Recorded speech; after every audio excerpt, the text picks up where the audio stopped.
F1 Driver Career Mode Season 1 Round number 11 for the Belgian Grand Prix.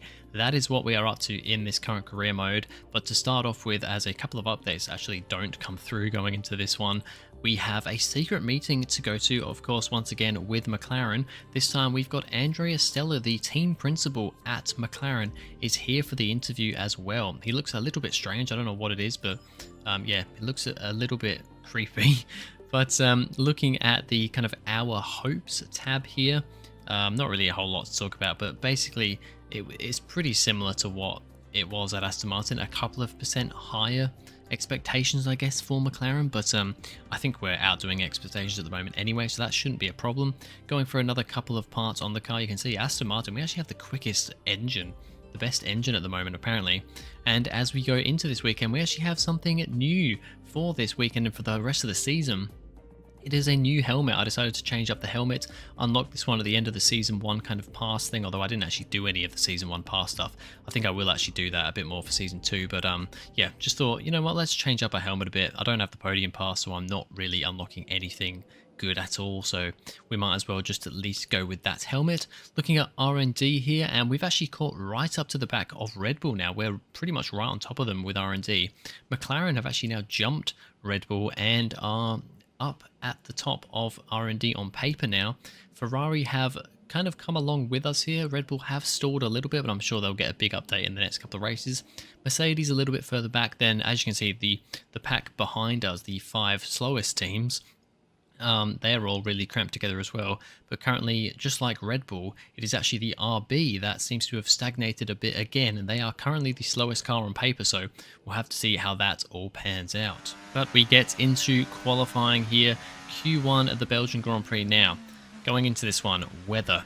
It was dry, supposed to be dry for qualifying, but the rain is going to be fully wet. And that's scary because we haven't actually had, I don't think we've had rain in a race at all in this career mode so far. We've had bits of rain in qualifying. Pretty much every time it's happened, it's been Q3. You know, we've had a wet Q3 or we've had rain at the end of Q3, sometimes at the end of Q2, but we've been able to get a dry Q2 lap in. So really we've only ever had to contend with wet or intermediate tyres, usually intermediate, in Q3 of a session, and only that a couple of times. Whereas here, yeah, like I said, quali was supposed to be dry. As you can see here in Q1, it's looking a little bit drizzly, and I will be honest, towards the end of Q1, it did actually start raining a little bit, so that was interesting.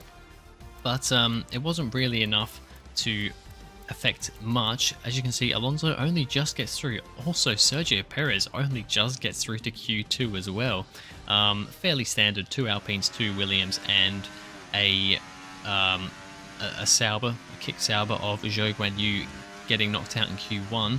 But yeah, we were going to have a completely wet race for the first time, and that scared me a little bit because, one, I haven't done much running in the wet, and also setup wise didn't really know how I was going to go with setup, because the YouTube channel Sim Racing Setups that I get all my F1 setups from, he hasn't done all the wet setups yet. He's just going through the wet setups now. I think he's up to like Imola or something, so a little bit off where I am at the moment.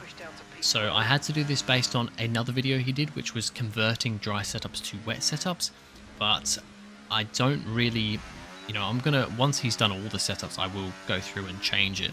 But yeah, I don't think I quite managed to get it right. I end up going P4 here, quicker than Alonso, although I had 2 runs on 2 runs in Q2. Alonso only had 1 run, so the fact that I've only just pretty much matched his time with that second run is a little bit worrying. I did seem a bit off the pace here. That I was also taking into consideration though, that I have put a wet setup on the car because the race is going to be wet throughout the entire race. 90% chance of rain, entire race, 2 kind of streams of rain, so fairly heavy rain is expected. Because of that, I put a wet setup on the car.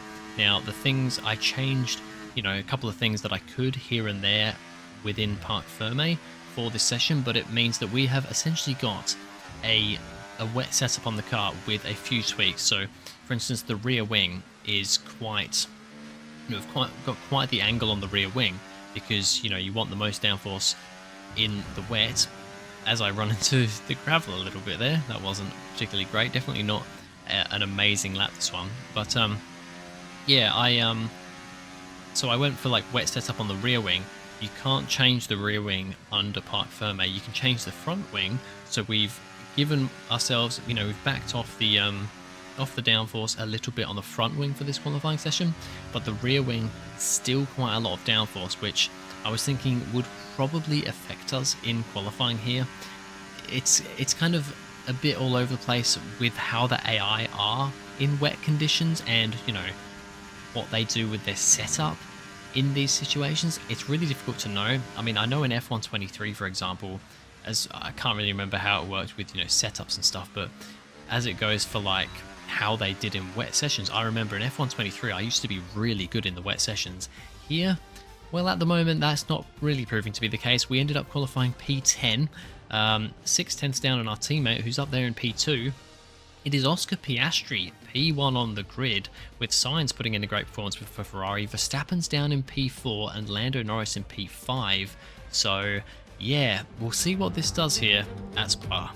Welcome to this visit to the Ardennes countryside. Spa-Francorchamps hosted its first Grand Prix back in 1925, and this historic track is loved by drivers and fans alike, and us here in the commentary box too. So it's a warm welcome from the Belgian Grand Prix. Spa-Francorchamps is a 4.35-mile tour of the Ardennes countryside, with 9 rights and 10 lefts, giving us a grand total of 19 corners. Average lap speeds in the dry can reach about 145 miles per hour, but without a significant improvement in the conditions, we're not going to be seeing anything like that today. It's time to see how our drivers are stacking up after yesterday's exciting qualifying session. Oscar Piastri lines up on pole position, and Fernando Alonso completes the front row.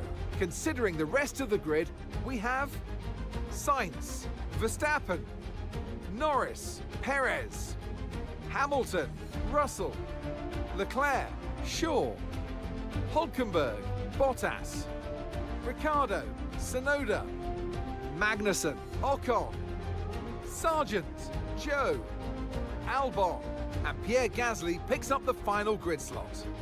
That's it then, it's time to go racing as we head down trackside for today's race.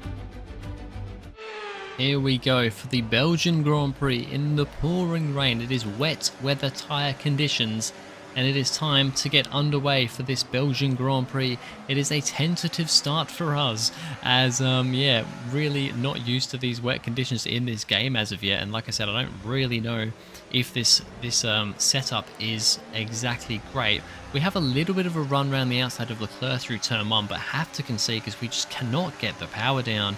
It's so difficult to get the power down in this game, just generally, a little less traction with the cars out of corners, but in the wet especially, and my first proper go in the wet, especially from a standstill as well, yeah, it was proving a little bit difficult. We've just about managed to stick with these guys ahead, but look, they're all over the place. I think it's 3 wide between Hamilton, Perez and Norris up ahead.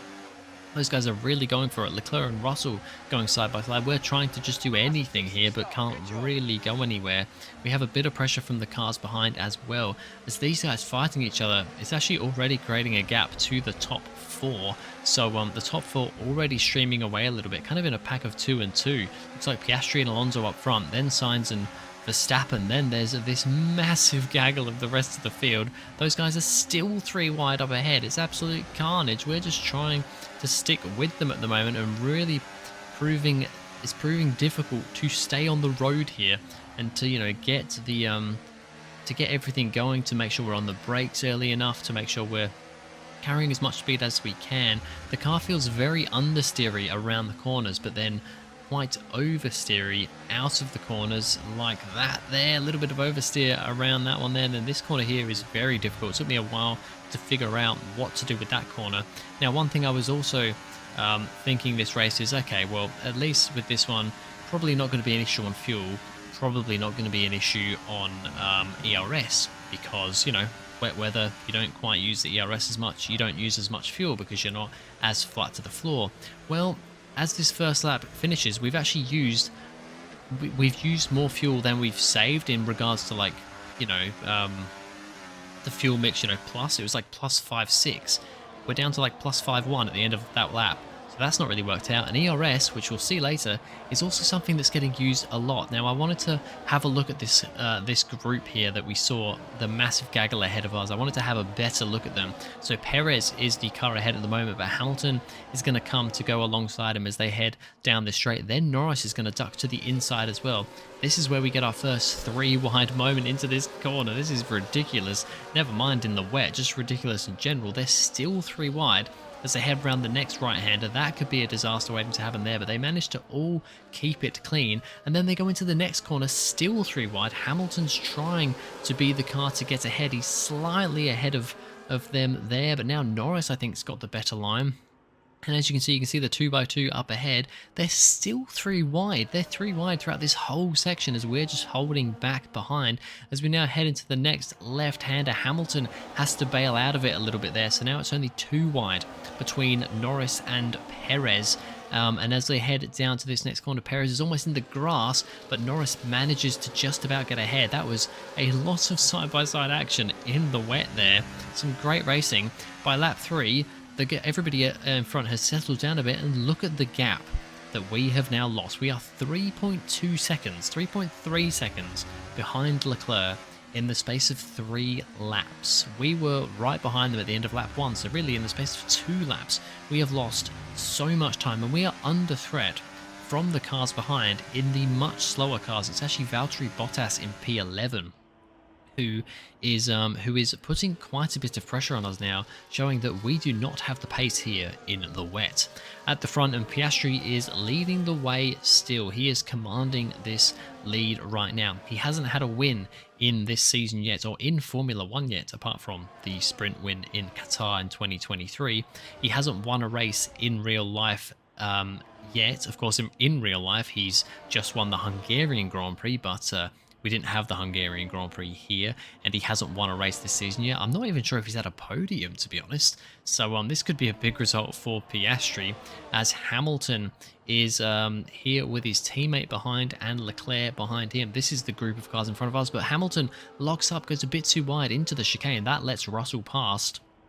I don't think that was a team order there. I think that was just Hamilton getting it a little bit wrong. As a few laps later, lap number 8, we've finally managed to break the 1 second margin on Bottas, but there's a yellow flag behind us. So you look at the mini-map, looks like there's a big pile up, and there's a red flag.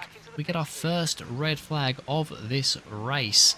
That is something, well, I say first one, I've just kind of spoiled it there, haven't I? But it's in the title anyway, I imagine. But yeah, as we have a look at Nico Hülkenberg here, around the final corner of the chicane, and he spins it all on his own. Don't think there's any contact, but he just blocks the road here on the start-finish straight, and that brings out the red flag.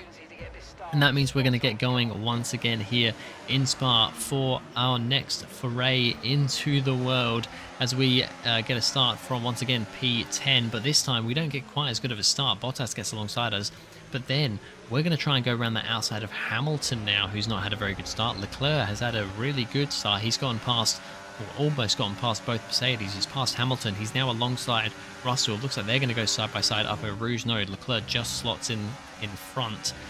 We could not get the move on Hamilton, and although we're trying to use lots of ERS, we're still just draining through it way too quickly, so I just cannot use the ERS. Up ahead, and this is the top group, Piastri still leads from Alonso, but Verstappen's now coming back. He's gotten past Sainz, he's gotten past Alonso, he's now going for a move for the lead on Oscar Piastri, trying to get past the McLaren driver, but cannot do it. But Verstappen's gone from P4 to P2 on this restart here. Sainz down to P4, Alonso down to P3. Still on that lap 11, and we are for now managing to stick with the guys ahead, but really struggling.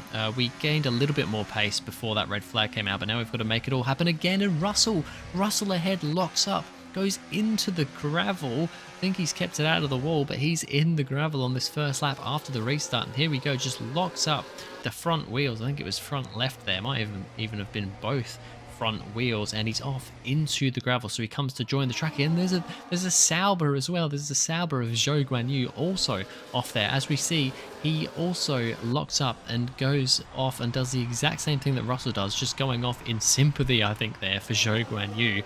He is also into the gravel, so very unfortunate for him, but even more so for Russell because he was in a points position. A few laps later, and this battle for the lead still continues. Verstappen has good pace here, and now these two, Piastri and Verstappen, managed to break away from Alonso a little bit, who's kind of on his own now, with Sainz and Norris has now caught up to the back of Sainz. So that is looking like the next battle back there. So gaps are starting to form a little bit, but still definitely not over for the lead of this race. Further back, and Yuki Tsunoda has George Russell behind him after that lock-up. George Russell trying to make his way back through the order. Tsunoda and it's Logan Sargent in the Williams up ahead. Russell's going to go to the inside of the chicane. Opportunistic moves here in the wet. Very difficult to overtake in these wet conditions. You don't see the AI doing a whole lot of overtaking, but this time around Russell manages to get past Tsunoda.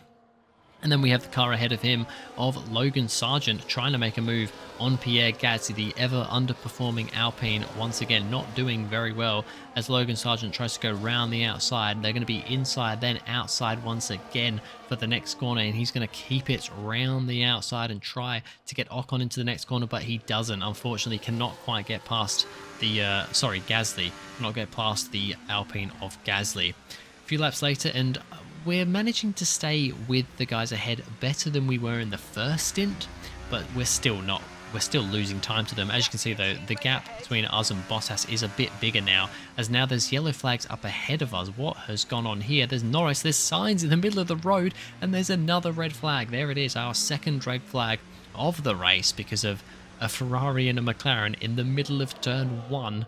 What happened here? So we saw earlier that Norris was putting pressure on Sainz. Sainz, who was looking really good in third, ahead of Verstappen before the first red flag, now under pressure from Norris for P4 in this race. And Norris, he's won, I think he won the last race. He's won 2 races this season. His teammates up in the lead. So Norris is going to be wanting to, prove what he can do here in this car. And he is, right there with Hamilton in the championship fight, further back from Verstappen, but it's Sainz who spins round. Norris then goes to the side of him, and then I think some other cars collected him as well. So there you go, Sainz just puts on the power around turn 1. Norris cannot stop in time. A couple of cars go around the outside. Leclerc actually makes contact with his teammate, and then we come in and make... That would have been contact with Lando, but thankfully he ghosted, so I went through him. If he didn't ghost, we would have probably been out of this race, or at least had wing damage. So very fortunate for us, and we actually get a good start off the second restart. We're ahead of Norris going into turn 1. We're almost looking at the inside of Hamilton into turn 1 as well, but this time we've actually gotten ahead of a car into turn 1. We're up to P8, and Norris actually had a pretty poor start because Bottas has also gotten ahead of him into turn 1. They're now going to go side by side up Eau Rouge. You can see in the top left though there, P6, Carlos Sainz, he has got a 10-second penalty from that incident that brought out the second red flag. So Sainz going to drop down the order, I imagine, in this race with that penalty. So let's see if we can stay within that 10-second margin. Alonso is unfortunately looking behind him, not ahead of him, as Verstappen and Piastri battle. We'll have a look at that in a second, I imagine. But Leclerc is really flying his way up the order here from starting 9th on the grid. He's now fighting Alonso for 3rd. Unfortunately, gets alongside him but can't quite make the move on him, so he's going to have to settle for 4th for now. And we briefly saw it there just before. Verstappen has a go on Piastri. He gets a better run out of Eau Rouge and down this straight, but Piastri brakes later on the inside. He does not want to lose his first Grand Prix win here to Max Verstappen and, let him extend the lead even more in the championship. And Piastri does manage to hang on to that P1 at the moment. A couple of laps later, and Piastri is still holding strong here in the lead. Once again, these two broken away a little bit from Fernando Alonso, although he's just about there. And then Leclerc just behind them. It's then even further back for the next kind of 2 cars of Perez and Sainz, who are in a little bit of a battle. So once again, things spreading out a little bit here, but still fairly close. Piastri, though, at the moment doing a great job leading this race. This is technically, possibly, the battle for the last point, because if if it ends right now, Sainz will drop out of the points. Bottas is currently in P10. He will score points, but this is for potentially what will potentially be P10 after Sainz's penalty. Ricciardo currently holds that position, but he goes a little bit too deep into the chicane. That's lets Alexander Albon get ahead of him up into P11, but like I said, that is probably going to be P10 once Sainz's penalty is given.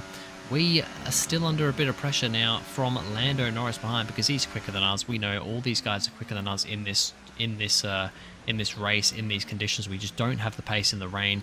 He's trying to get us into the chicane. We're trying to defend as much as we can, but I just do not have the pace here. And out going into turn 1, we just cannot get the traction down. Norris is going to dive up the inside into turn 1. We're going to try and hold it around the outside. This is onto the final lap of this race, but we just cannot get that traction down. And although I'm going to try and follow him up Eau Rouge and maybe try and get a run on him down the next straight, we're quite good through Eau Rouge, although a big old snap there makes things very difficult for us, and we're into the single digits with ERS, so we cannot do a thing. We're going to have to settle for P9, but that will be P8 once Sainz's penalty is affected, because he's only about 4 seconds up the road, so we should benefit from that penalty of Sainz, as Oscar Piastri crosses the line, becomes a Grand Prix winner in Formula 1 here at the Belgian Grand Prix. Sainz is there in 7th with that penalty, drops down to 8th. He's going to drop below us now as well. Checkered flag for your Grand Prix race winner, Oscar Piastri. I know every race has equal importance in terms of points, but when you get to this part of the championship, it's clearly on your mind as you're looking to see how far up the order you can finish. And races like this certainly help that. Our drivers are making their way out for the podium celebrations, and it's going to be McLaren picking up the winner's trophy. Congratulations to the entire team for that fantastic performance.